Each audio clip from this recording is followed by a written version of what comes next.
नमस्कार, मी Anushree Karandikar. Talk time या कार्यक्रमामध्ये तुमचं सगळ्यांचं अगदी मनापासून स्वागत. टॉक टाइम मध्ये आजचा जो आपला विषय आहे तो म्हणजे अत्यंत महत्त्वाचा विषय आणि तो विषय आहे मूळव्याध, नवीन वेदनारहित अत्याधुनिक उपचार. आणि या विषयावरती मार्गदर्शन करण्यासाठी आता स्टुडिओमध्ये आपल्या सोबत आहे डॉक्टर सुनील उगिले. डॉक्टर, कार्यक्रमामध्ये तुमचं मनापासून स्वागत. नमस्कार. तर आजचा जो आपला विषय अत्यंत महत्त्वाचा आहे, पाईल्स किंवा मूळव्याध, याच्यावरती अत्याधुनिक असे उपचार जे वेदनारहित आहेत ते नेमके कशा प्रकारे करता येऊ शकतात, कोणाला त्या उपचारांची गरज पडू शकते आणि त्या उपचारांमुळे कशा प्रकारे प्रभावीपणे आपल्याला या सगळ्यामधून यशस्वीरित्या बाहेर येता येऊ शकतं, या संपूर्ण विषयावरती आपल्याला डॉक्टर आज मार्गदर्शन करणार आहेत. पण हा विषय सुरू करण्यापूर्वी आपण डॉक्टरांची थोडक्यात ओळख करून घेणार. आपल्या सोबत आहेत डॉक्टर सुनील उगिले. डॉक्टर सुनील उगिले यांनी BAMS चं शिक्षण पुणे विद्यापीठातून पूर्ण केलेलं आहे.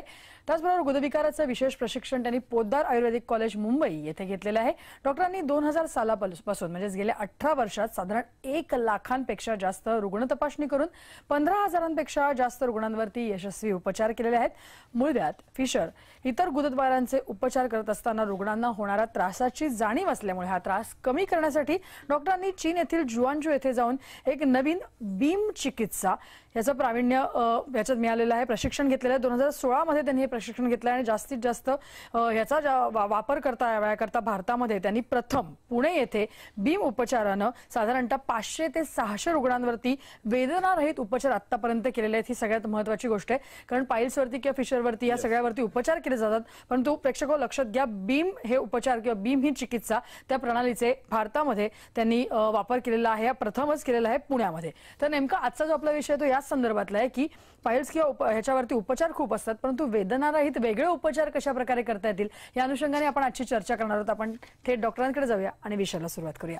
सर, जसं आपण म्हणतोय तसं की मूळव्याध किंवा पाईल्स, आता थोडक्यात आपण समजावून थोडं प्रेक्षकांना सांगूया पुन्हा एकदा, कारण बऱ्याच वेळेला असं होतं की जरासे काहीतरी वेगळे सिम्पटम्स असले तरी स्वतःच रुग्ण त्याला लेबल करून टाकतात की मला मूळव्याध झालाय. तर त्या अनुषंगाने आपण थोडक्यात काय सांगाल? सर्वसाधारणपणे असं आपण बघतो की एखाद्या सामान्य व्यक्तीला किंवा ज्याला संडास साफ झाली नाही किंवा 1-2 दिवस त्या ठिकाणी काही वेदना झाल्या की लागलीच तो स्वतःचं निदान करतो किंवा मला काहीतरी मूळव्याध झालेला आहे, कुठंतरी वाचलेला असतं. मग हा व्यक्ती काय करतो, कुठंतरी वृत्तपत्रामधल्या बातम्या बघतो, कुठलं ते कात्रण बघतो, कुठलं तरी औषध घेतो आणि संडास पातळ करून घेतो.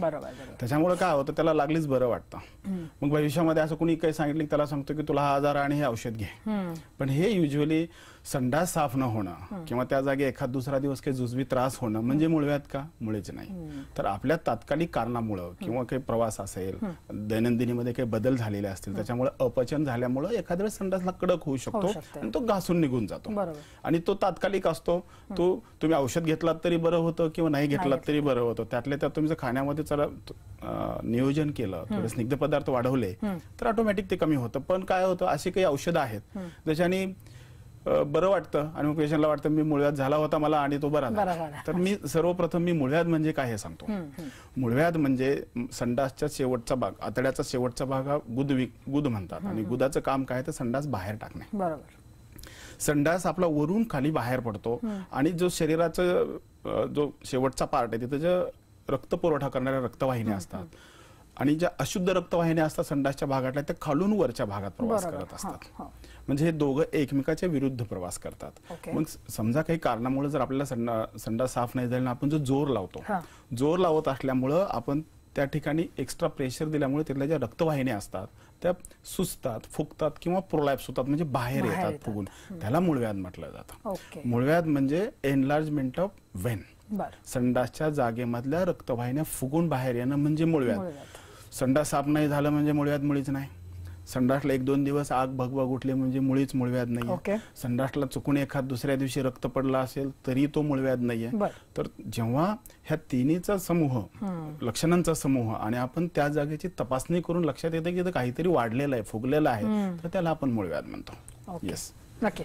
म्हणजे जसं आपण मूळव्याध काय आहे समजावून सांगितलं, तर त्या अनुषंगाने उपचार आता करायचे जर का मूळव्याधाचे, तर त्या अनुषंगाने बऱ्याच वेळा मी जसं म्हटलं तसं की सर्जरीचा ऑप्शन असतो किंवा बाकी काही, जसं तुम्ही म्हणाल तसं की स्वतःच काहीतरी औषध उपचार करतात. तर त्या अनुषंगाने काय सांगाल, म्हणजे उपचार करण्याच्या दृष्टिकोनातून कोणी उपचार केले पाहिजेत, कधी जायला पाहिजे? उपचार केव्हा केले म्हणण्यापेक्षा कशा पद्धतीने आणि कोणत्या स्टेजेस. एक्झॅक्टली. मूळव्याधीच्या काही स्टेजेस असतात. बरोबर. त्याचे दोन प्रकार असतात. एक बाहेरचा प्रकार जो बाहेर हाताला लागतो, म्हणजे आतला प्रकार असतो तो पेशंटच्या हाताला लागत नाही. मग आतले जो प्रकार आहे त्याचे 4 स्टेजेस असतात, पहिली, दुसरी, तिसरी आणि चौथी. आम्ही असं म्हणतो की पहिल्या आणि दुसऱ्या स्टेजेसमध्ये छोटासा उभार तयार झालेला असतो, थोडीशी सूज आलेली असते आणि त्या सुजेवरती जर आपण ताण नाही दिला, म्हणजे आपला संडास जर मोकळा ठेवला, तिथं जर आहार नियोजन आणि थोडीशी औषधे जर घेतली डॉक्टरांच्या सल्ल्याने, स्वतः नाही, तर ते औषधांनी तो आजार कमी होऊ शकतो. म्हणजे पहिल्या आणि दुसऱ्या स्टेजमध्ये 100% आपल्याला हा आजार औषधांनी आणि व्यवस्थित आहाराने कमी करू शकतो आपण. थर्ड आणि थर्ड स्टेजमध्ये काय होतं, संडासच्या वेळी तो पेशंटने जोर लावल्यामुळे तो मौसल भाग बाहेर येतो. तो बाहेर आल्यामुळे काय होतं, संडासच्या जागेतून तो कोंब बाहेर आल्यामुळे जागा कमी पडते आणि मग पेशंट आणखी जोर लावतो. त्याच्यामुळे तो जो मौसल भाग आहे त्याच्यावरती दाब पडून त्यातून रक्तस्राव होत असतो. म्हणजे ही तिसरी स्टेज. आणि चौथ्या स्टेजमध्ये काय असतं, तो जो मौसल भाग आहे तो संडासच्या वेळी पण बाहेर असतो आणि इतर वेळी पण तो बाहेर असतो, थोडासा आकाराने मोठा असतो, त्याला चौथी स्टेज म्हणतो. मग आपण उपचार म्हणजे काय, मूळव्याधीचा उपचार म्हणजे काय, तर आपला संडासचा मार्ग मोकळा करणे, ह्याला मी उपचार म्हणेल. मग तो केव्हा करावा, पहिल्या आणि दुसऱ्या स्टेजमध्ये जर आपण औषध उपचाराने जर उपचार करू किंवा औषध उपचार आणि थोडं आहार निश्चितच आराम होतो. पण तिसऱ्या आणि चौथ्या स्टेजमध्ये जर संडासच्या मार्गामध्ये जर अडथळा निर्माण होत असेल, संडाससाठी त्या मौसल भागामुळे जर जागा कमी पडत असेल आणि आपल्याला त्यासाठी काही प्रयत्न करावे लागत असतील तर निश्चित उपचार करायला पाहिजे. म्हणजे उपचार करणं म्हणजे काय, तर तो संडासच्या मार्गामध्ये निर्माण झालेला गतिरोधक किंवा अडथळा दूर करणे म्हणजे उपचार. बरोबर, नक्की. तुम्ही काहीतरी औषधं घेणार, 4 दिवस संडास पातळ करणार, निश्चित आराम वाटतो. पण जेव्हा केव्हा औषधं संपतील आणि परत एक काही 8 दिवसांनी 15 दिवसांनी आपल्या खाण्यामध्ये फरक पडला आणि एखाद दुसरा संडास कडक झाले, परत त्रास होतो. त्याच्यामुळं हा जो आपण कुठल्याही पेपरमधल्या जाहिराती बघून किंवा हे जे चाललं आहे ते त्या पद्धतीने उपचार करून घेऊन आपण आजाराची गंभीर अवस्था निर्माण करतोय. कारण तो आजार दुर्लक्षिला जातोय. कारण 4 दिवस औषधी घेतली, बरं वाटलं, परत आणखी काही 8-15 दिवसांनी त्रास झाला, परत आणखी औषधी घेतली, वाटलं तर दुसरी घेतली, असं करत करत पेशंट असतात. आणि जेव्हा ते एखाद्या डॉक्टरकडे येतात तर ते निश्चितच चौथ्या 5व्या इन्फेक्टेड स्टेजेसमध्ये येतात. मी असं म्हणेल, तुम्हाला जर त्रास होत असेल तर तुमचे जवळचे फिजिशियन, ज्यांच्याकडे आपण रेग्युलरली, त्याला आपण फॅमिली फिजिशियन म्हणूया, त्यांच्याकडे जा, तुमच्या तक्रारी सांगा, ते ती जागा चेक करतील, तपासून बघतील आणि त्यांना जर वाटलं की इट इज तिथं काहीतरी आहे तर ते औषध देतील. तुम्ही औषधं नका घेऊ, स्वतः नका ठरवू. बरोबर आहे, नक्की. म्हणजे जसं आपण म्हणाल तसं की हा मूळव्याधाचा उपचार तुम्ही थोडक्यात जसं स्पष्टपणे सांगितलं असं, आणि ते कधी करायचे, केव्हा करायचे, स्टेजेस वाईज. परंतु आता आपण जसं म्हणतोय, आपण मगाशी जसं म्हणालो की तुम्हाला ते लक्षात आलं की तिथे कुठल्याही प्रकारचे उपचार केल्यानंतर त्रास वाढतो सुद्धा, आणि एकूणच ती जी जाणीव आहे त्रास होण्याची ती खूप भयानक असते. तर त्या अनुषंगाने तुम्ही स्वतः प्रशिक्षण घेतलं ते बीम चिकित्सेचं. तर मग काय आहे, मग एक्झॅक्टली ही बीम चिकित्सा काय आहे? आता आपण जर बघितलं तर मूळव्याधीच्या उपचारामध्ये तसं बघायला गेलं तर बरेच टाइप ऑफ ट्रीटमेंट्स आहेत. पहिली इंजेक्शन थेरपी, जी पहिल्या आणि दुसऱ्या स्टेजमध्ये समजा आपण आहार नियोजन आणि प्रॉपर हे सगळं करून जर आराम पडणार, आपल्याकडे इंजेक्शन थेरपी आहे, IRC आहे, आम्ही पहिल्या आणि दुसऱ्या स्टेजमध्ये वापरतो. ओके. सेकंड आणि थर्ड मध्ये आम्ही कधी कधी इंजेक्शन थेरपी प्लस आयुर्वेदिक मेडिसिन्स इंटिग्रेट करतो. थर्ड आणि फोर्थ मध्ये आपल्याकडे बऱ्याच ट्रीटमेंट्स आहेत. त्याच्यामध्ये सर्जरी आहे, क्षारसूत्र आहे, बीम, आता आम्ही बीम आणलेले, लेझर. सगळ्यात महत्वाचं काय आहे, आधीच्या काळामध्ये गेल्या 5-10 वर्षामध्ये, आम्ही 17-18 वर्षापासून काम करतो. थर्ड आणि फोर्थ मध्ये उपचार केल्यानंतर, जसं समजा असं गृहीत धरा तुम्हाला अपेंडिक्स झालं, खूप पोट दुखतंय आणि तुम्ही उपचार केला, 1 मिनिटाला दुखायचं थांबतंय, मुतखड्याचा आजार आहे, खूप दुखतं म्हणून आपण ऑपरेशन करतो आणि तो खडा बाहेर निघून गेला की आराम पडतो. पण मूळव्याधीच्या उपचारामध्ये असं होतं, तुम्ही कोणत्याही पद्धतीने उपचार करा आधीच्या काळामध्ये, थर्ड आणि फोर्थ मध्ये उपचार केल्यानंतर पण पेशंटला पुन्हा आणखी 15 ते 20 दिवस खूप त्रास असायचा, कारण ती जागाच तशी आहे. दररोज स्वच्छासाठी जावंच लागतं, त्या जागेवर ताण पडतो पेशंटला. आम्ही किती जरी संडास पातळ होण्याची औषध दिली तरी पेशंट जोर लावतातच, त्यामुळे त्या ठिकाणी ताण पडतो. त्याच्यामुळे हा जो 15-20 दिवसाचा जो त्रास होता, हा कुठंतरी एक शल्य होता आमच्यासाठी. मग त्याच्यावर आम्ही शोध घेत आमच्या लक्षात आलं की आपण अशी काहीतरी टेक्नॉलॉजी डेव्हलप केली पाहिजे किंवा जिथं असेल तिथून आपल्याकडे आणली पाहिजे, किंवा जेणेकरून उपचारानंतर असं म्हणूया की 100% नाही, पण एक 80-90% तरी पेशंटला जरा आरामात उपचार घ्यावेसे वाटत. इनफॅक्ट मी असं म्हणेल, उपचारामध्ये हे जे त्रास होते, ह्या त्रासाला घाबरूनच पेशंट उपचार करत नाही. त्याच्यापेक्षा मग इकडली औषधं, तिकडली औषधं, मग आम्हाला विना ऑपरेशनच पाहिजे, आम्हाला हेच पाहिजे, आम्हाला तेच पाहिजे. कशाला, तर पेशंटला असं वाटायचं का उपचार करूनही त्रास आहे, त्यापेक्षा हे काहीतरी टाइम बिंग काहीतरी घेऊया आणि आपण पुढे.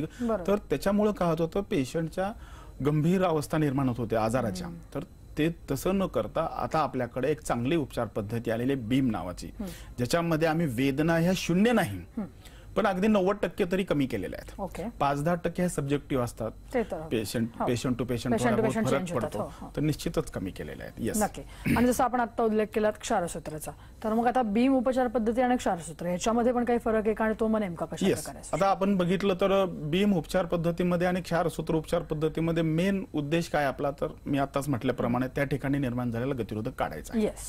मग आपण कोणत्या पद्धतीने काढतो, कापून शिवतोय का? हा, कापणं आणि शिवणं ही आधीची काळाची पद्धत, त्यामुळे रक्तस्राव, वेदना, ड्रेसिंग हे सगळं 2, 3, 4 आठवडे असायचं. क्षारसूत्र मध्ये काय आहे, आपण त्या मौसल भागाच्या मुळाशी एक थ्रेड असतो, त्याच्यावरती काही मेडिसिन्स कोट केले, त्याच्याने फक्त त्याचं ऍप्लिकेशन करतो. त्याच्यामुळे तो जो मौसल भाग होता लेअर टू लेअर केमिकली क्वाटराईज होत होतो, गळून पडत होता. हे गळून पडण्यासाठी साधारण 8 ते 10 दिवस लागायचे. त्या ठिकाणी जखम झालेली असते, ती जखम परत पुढल्या 8 ते 15 दिवसांमध्ये भरायची.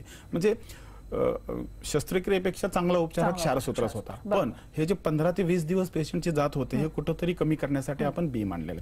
बीम मध्ये आपण क्षारसूत्राचं टेक्निक बीम मध्ये वापरतोय. क्षारसूत्र म्हणजे केमिकल क्वाटरायझेशन आणि बीम उपचार म्हणजे थर्मल क्वाटरायझेशन. आपण काय करतोय, तो जो मौसल भाग जिथून हा संडासच्या भागातून फुटलेला आहे असा, त्याच्या मुळाला फक्त असं पकडणार आहे इन्स्ट्रुमेंटच्या सहाय्यानं. इन्स्ट्रुमेंट हे काय ऑटो कंट्रोल असतं, ते एक विशिष्ट प्रकारची एनर्जी सिक्रेट करतं आणि ह्या इन्स्ट्रुमेंटच्या तोंडामध्ये जेवढा मौसल भाग आलेला आहे तेवढ्याच मौसल भागामधलं पाणी शोषून घेतलं जातं आणि ती टिश्यू शुष्क केली जाते. कोणतीही टिश्यू शुष्क केली म्हणजे निर्जीव होते. बरोबर. निर्जीव झाले, मधला भाग निर्जीव झालेला आहे, मग हा समोरचा भाग गळून पडतो आणि शरीराकडून जो भाग राहतो त्याच्यामध्ये जे आर्टरी, वेन, मसल्स आणि थोडा बहुत तिथला म्युकोजा असतो, तो सगळा आम्ही चिटकावून ठेवतोय. पण त्याच्यामधली एनर्जी काढून घेतल्यामुळे किंवा त्याला ड्राय केल्यामुळे तो ऍज लाईक डेड असतो. तो मग लेअर टू लेअर पुढल्या 5 ते 6 दिवसांमध्ये थोडा थोडा थोडा करत निघून जातो आणि पाठीमागून चांगले टिश्यू डेव्हलप होतात. जसं आपलं नख पुढे सरकतं तशा पद्धतीने तो भाग निघून जातोय आणि त्या ठिकाणी नवीन पेशी येऊन तुमचा मार्ग मोकळा होतोय. त्याच्यामध्ये आम्ही कुठेही कापलेलं नाहीये, कुठेही शिवलेलं नाहीये, जखम पण नाहीये. त्याच्यामुळे जे वेदना होत्या ऑपरेशन नंतर, जे शिवल्याच्या वेदना, ओढलं ताणलं गेल्यामुळे ज्या वेदना होत्या त्या इथं वेदना नाहीयेत. ऑपरेशन नंतर खूप मोठ्या मोठ्या जखमा व्हायच्या, त्यामुळे ते ड्रेसिंग, ते अँटीबायोटिक, हॉस्पिटल स्टे हे काहीही आपल्याकडे नाही. आपण फक्त त्या वाढलेल्या मौसल भागाला त्यातलं पाणी काढून घेऊन निर्जीव करतोय, त्या टिश्यू डेड करतोय, डेड करून सोडून देतोय, ते ऑटोमॅटिक थोड्या थोड्या निघून जातात. त्याच्यामुळे हे जी भीती आहे ती 100% कमी झालेली आहे. त्याच्यामुळं अतिशय उपयुक्त, प्रभावी, फायदेशीर, वेदनारहित म्हणता येऊ शकेल. नक्की नक्की. तर आपण असं समजून सांगितलं की तुम्ही नेमकी बीम उपचार पद्धती करता म्हणजे काय करता, ते आपण प्रेक्षकांना समजून सांगितलं, त्यांच्या लक्षात आलं असेल. तर त्या अनुषंगाने त्याचे USP काय आहेत, आणखीन कशा प्रकारे ते आणखीन प्रभावी ठरू शकते, त्या अनुषंगाने चर्चा पुढे नेऊया. इथे वेळ झाली एका छोट्याशा ब्रेकची. तुम्ही कुठेही जाऊ नका, पाहत राहा टॉक टाइम.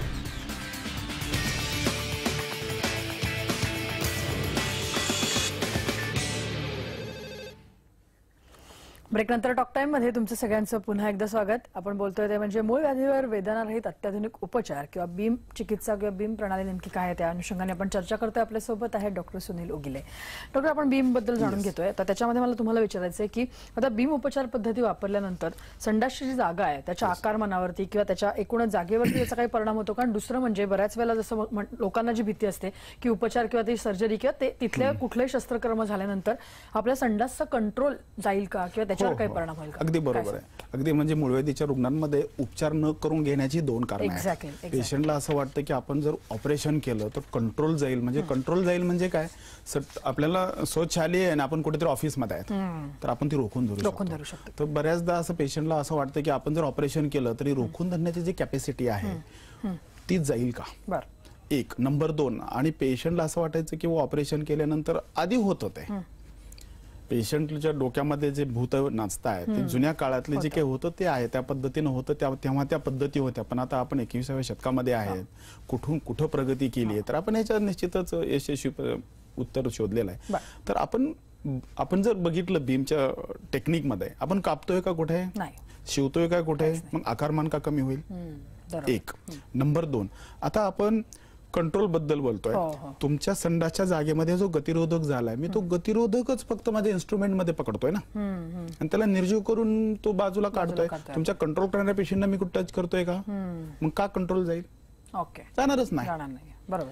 कंट्रोल पण जाणार नाही, जागा पण लहान होणार नाही. बरं. आता आपण हे जे टेक्निक्स आहेत बीमला आपण असं म्हणू की मिनिमम असेसिव्ह प्रोक्टॉलॉजी, म्हणजे कमीत कमी पेशंटच्या पेशींना किंवा शरीराला टच करून आपण उपचार करतोय. आता ह्याच्यामध्ये एक पुढला अध्याय आपण आपल्या पुणे पाईल्स केअर मध्ये आपण दिवाळीमध्ये लॉन्च करतोय.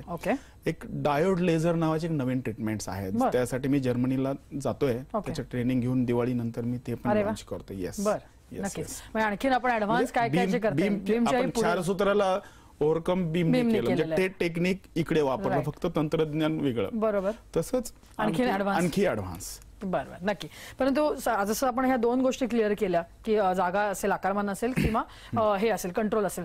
पुढचा प्रश्न हा असतो की बऱ्याच वेळेला उपचार केल्यानंतर पुन्हा उद्भव किंवा रिकरन्स. तर बीमच्या बाबतीत काय रिकरन्स आपण जर बघितलं तर मी वेगळ्या दृष्टिकोनातून बघतो. तुम्हाला आजार का झाला तर तुम्ही जोर लावला, जोर लावल्यामुळे तुमच्या रक्तवाहिनीवर दाब पडलेला आहे आणि त्या फुगून बाहेर आल्यात, म्हणजे मूळव्याधाचा कोंब तयार झालाय. तुमचा एकदा जर उपचार केला, जो तुम्ही भविष्यात तेच केलं तर ओके, बरोबर आहे. म्हणजे कारण आपण तसंच ठेवणार आणि डॉक्टरांनाच फक्त दोषी धरणार का? थोडस लाईफस्टाईल मध्ये चेंज करायला पाहिजे. आपल्या शरीरामध्ये ठराविक जागा आहेत जिथं आपले मूळव्याधीचे कोंब डेव्हलप होतात, त्या आपण बीम उपचाराने सील करतो, त्या जागेवर परत होणार नाही, कारण ती जागा सील झाल्यासारखी होते. पण आणखी 70-80% तुमचं जागा मोकळी आहे, तुम्ही जर त्याच पद्धतीनं जोर लावतो तिकडे होऊ शकतो ना, म्हणजे त्या जागेवर नाही होणार पण दुसरीकडे होऊ शकतो. पण ती जर काळजी घेतली, तुम्ही लाईफस्टाईल चेंजेस जर केले, जेवणामध्ये दूध, तूप, ताक, हिरव्या पालेभाज्या, वेळची वेळी जेवण, व्यवस्थित आराम, मानसिक स्वास्थ्य, ह्या छोट्या छोट्या गोष्टीची जर काळजी घेतली तर परत होणारच नाही. नक्की, 100%. बरोबर. हे आपण बीम बद्दल जाणून घेतोय, परंतु पुन्हा एकदा मूळव्याधीकडे प्रॉपर जाताना मला तुम्हाला विचारायचं आहे की बऱ्याच वेळेला रक्तस्राव होतो म्हणजे आपल्याला मूळव्याधी, असं एक कॉन्सेप्ट किंवा एक गणित असतं. मॅडम, गुदविकार म्हणेन मी.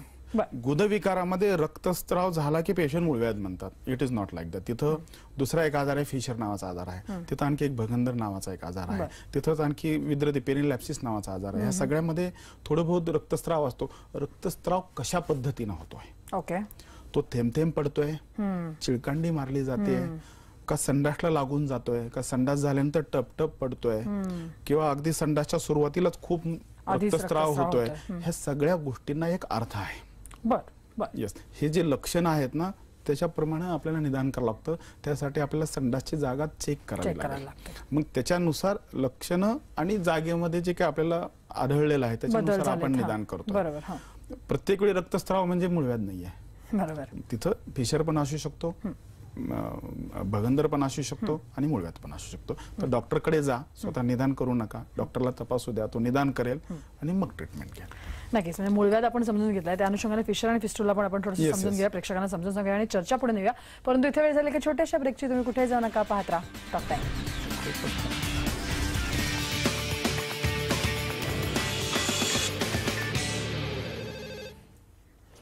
ब्रेकनंतर टॉक टाइम मध्ये पुन्हा तुमचं सगळ्यांचं स्वागत. आपला जो विषय आहे तो म्हणजे मूळव्याधीवर वेदना रहित अत्याधुनिक उपचार कुठले आहेत, बीम चिकित्सा आपण समजून घेतली. आपण परत डॉक्टरांकडे जाणार आहोत आणि पुढे चर्चा घेणार आहोत. डॉक्टर, मला तुम्हाला विचारायचं, जसं तुम्ही उल्लेख केलात तसं की गुदद्वाराचे इतर जे आजार असतात त्याच्यामध्ये फिशर आहे किंवा भगंदर आहे, ते काय आहेत नेमके आणि त्याच्यावरती मग उपचार काही वेगळे आहेत? अगदी बरोबर आहे. मूळव्याधीच्या आजारामध्ये एक मूळव्याध तर आपल्या लक्षात आलेलंच आहे. फिशर म्हणजे काय असतं? फिशर म्हणजे चीर गेलेले असते. संडासचा जो शेवटचा पार्ट आहे जिथं आपले संडास बंद चालू करतो, त्या आपलं संडास खूप कडक झालेली आहे, कोरडी झालेली आहे आणि अडकून बसली आहे आणि आपण जोर लावतोय, काय होईल? ताण पडेल, क्रॅक जाईल. क्रॅक म्हणजेच फिशर, ह्याच्यामध्ये दुसरं काही नसतं. एक 4-5 दिवस तुम्ही आहार काढ नियोजन करा, कमी होऊन जाईल. पण हा जर रिकरंट असेल आणि स्पिंटरमध्ये स्पाझम खूप असेल तर निश्चित उपचार करावा लागतो. त्याच्यानंतर तुम्ही मला भगंदर हा एक खूप गंभीर आजार आहे तसं पाहायला गेलं तर. या आजारामध्ये काय होतं? संडासची जी जागा जिथं आपण स्वच्छ साफ करतो त्याच्या आजूबाजूचा जो परिसर आहे त्याला त्या भागामध्ये कुठेतरी छोटीशी एक गाठ तयार होते, पुळी म्हणू आपण त्याला. ते सुरुवातीला अगदी लहान होते, सगळेच त्याच्याकडे दुर्लक्ष करते, थोडी थोडी फुगायला लागते, थोडी गच्च असते सुरुवातीला. एक 4-5 दिवस जाईल ते पिकायला लागते आणि मऊ होते आणि भयानक अत्यंतिक वेदना असतात, ठणका म्हणू आपण त्याला पेरिनियल लॅप्सिस असं म्हणतो. पण हा जो पेरिनियल लॅप्सिस जर वेळेत जर आपण उपचार नाही केला तर तो पेरिनियल लॅप्सिस त्याचं काम काय असतं? त्याचे जे टिश्यू असतात ना ते सडवणे म्हणजे नासवणे, डिकम्पोज होत असतात आणि तो इन्फेक्शन वाढत असतात. तर तो डिकम्पोज होतो जर स्पिंटर मध्ये जर गेला, आपल्याकडे 2 स्पिंटर आहेत, एक्सटर्नल आणि इंटरनल. हे दोन्ही पेअर्सून जर संडासच्या जागेमधून ओपन झाला तर तिथे एक ट्रॅक तयार होतो, एक नळी तयार होते, एक चॅनल तयार होतो आणि मग आपण फोडला, घाण निघून जाते, पेशंटला बरं वाटतं. आणि मग आणखी काही दिवस झाले, कारण संडासच्या मार्गातून एखादा दुसरा संडासला जोर लागला गेला, तिथं घासलं गेलं, तिथून इन्फेक्शन इंट्रोड्यूस झाली, परत त्या ठिकाणी तीच त्याच पद्धतीची पुळी तयार होते, पिकते, फुटते, घाण निघून जाते. पेशंट एकदा दोनदा इकडं तिकडं पळतात आणि नंतर लक्षात येते काहीतरी गंभीर आहे. कारण उपचार घेऊनही जर होत असेल तर त्याला भगंदर म्हणतात. भगंदरसाठी आमच्याकडे आम्ही आमच्या सेंटरला एक 2 टेक्नॉलॉजी, आपण ॲलोपॅथी म्हणूया किंवा सायन्स टेक्नॉलॉजी आणि आयुर्वेद याचं इंटिग्रेशन केलेलं आहे. आम्ही लेझर आणि क्षारसूत्र दोन्हीचं कॉम्बिनेशन. क्षारसूत्र ही खूप चांगली होती, पण थोडीशी वेळ खाऊ प्रोसिजर होती. एक 6, 7, 8 आठवडे लागायचे. त्याला आम्ही 2 ते 3 आठवड्यामध्ये घेऊन आलोय. आणि परत त्याच्यामध्ये खूप वेदना वगैरे होत्या, तर इंटिग्रेशनमुळे खूप फायदा होतो पेशंटचा. क्षारसूत्रामध्ये आपण त्याच्यामध्ये तिथल्या ज्या टिश्यू असतात त्या केमिकली कॉटराईज करतो, एका थ्रेडवरती मेडिसिन्स कोट करून तिथं टाकतो, थ्रेड मेडिसिन्स आणि जाळून घेऊन तिथं नवीन पेशंट डेव्हलप करतो. सिंपल आहे. नक्कीच. म्हणजे या आजारांबद्दल पण आपण जाणून घेतलं. सगळ्यात महत्त्वाचा प्रश्न आता तो म्हणजे जसं आपण म्हणतोय तसं की आता ह्या सगळ्यावरती हे उपचार करायचे, त्या नवीन टेक्नॉलॉजीचा जर का वापर करायचा आहे, तर यायचं असेल उपचारांकरता तर काय काळजी घ्यायची त्या अनुषंगाने? कारण आपलं जे पुणे पाईल्स केअर सेंटर आहे ते पुण्याला आहे, त्या अनुषंगाने आपल्याकडे महाराष्ट्रातनं सगळीकडनं पेशंट येत असतात, त्यांना काय सांगाल? पुणे पाईल्स केअर हे परिपूर्ण सेंटर आहे पुण्यामधलं, ज्या ठिकाणी मुळव्याधीवरती सगळ्या पद्धतीचे उपचार केले जातात. सगळ्या पद्धतीचे यासाठी सांगतोय की आजाराच्या गरजेनुसार. ओके. तर आपण तिथं स्टॅपलर करतोय, IRC करतोय, इंजेक्शन थेरपी करतोय, क्षारसूत्र करतोय, बीम करतोय, लेझर करतोय, त्याच्यानंतर आपण हिमोरॉइडल आर्टरी लायगेशन करतोय. ती एक आणखी चांगली टेक्निक आहे. येस. त्याच्यानंतर आपण MIPH त्याच्याने हिमोरोडोप्लास्टिक करतोय. त्याच्यासोबत फिशरसाठी इंटरनल क्लोज स्पिनिटेक्टॉमी किंवा ओपन स्पिनिटेक्टॉमी करतोय, विथ नाईफ करतोय, विथ लेझर करतोय. तसंच फिशुलासाठी आपल्याकडे 2-3 म्हणजे तुम्हाला म्हटलं असं इंटिग्रेशन गरजेनुसार या सगळ्या प्रोसिजर करत असताना पेशंटने एक लक्षात घ्यायचं आहे की फोन करून उपचार काय आहे आणि किती खर्च हे प्रश्न नको आहेत. आजार प्रत्येकाचा वेगळा असतो, प्रत्येकाच्या आजारानुसार आपल्याला निर्णय घ्यावे लागतात. पेशंटनी आमचं सेंटर हे पिंपळे सौदागरमध्ये आहे. तुम्ही जिथे उभे आहात तिथून पुणे पाईल्स केअर म्हणून जरी टाईप केलं गुगल मॅप मध्ये तर तो रस्ता दाखवेल.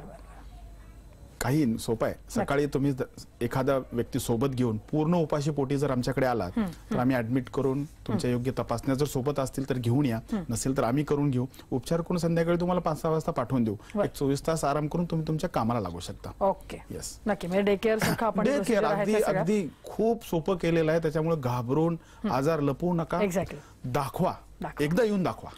नक्की. सरांनी मला वाटतं सांगितलं तसं की पुण्यामध्ये पुणे पाईल्स केअर सेंटर जे आहे ते पिंपळे सौदागरला आहे आणि गुगल मॅप वरती तुम्ही टाकल्यानंतर तुम्ही तिकडे पोहोचू शकता. कसं यायचंय, काय काळजी घ्यायची त्या अनुषंगाने तुम्ही जा आणि जसं सर म्हणाले तसं आजार लपवू नका, तो दाखवा, एकदा भेटा आणि त्या अनुषंगाने आपल्याला उपचार नक्की करता येऊ शकतात. सर, या विषयावर एवढं छान मार्गदर्शन तुम्ही इथे येऊन केलं त्याबद्दल धन्यवाद. नमस्कार. या विषयासह टॉक टाइम मध्ये आता आम्ही इथेच थांबतोय. ताज्या घडामोडींसाठी तुम्ही पाहत राहा न्यूज 18 लोकमत.